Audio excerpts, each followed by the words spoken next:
Dahil wala pang customer, ding patanggal muna ako ng gel polish sa aking kamay.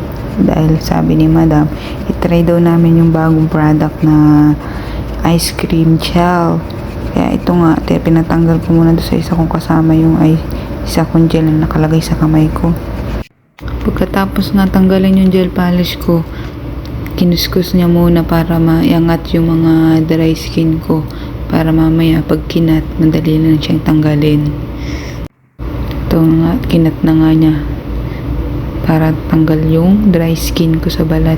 Para pag nilagay yung polish, maganda. Ito sinunod naman niya yung base coat. Kasi kada gel polish talagang base coat ang nauna. Bago mo ilapatan ng gel polish yung inyong kuko.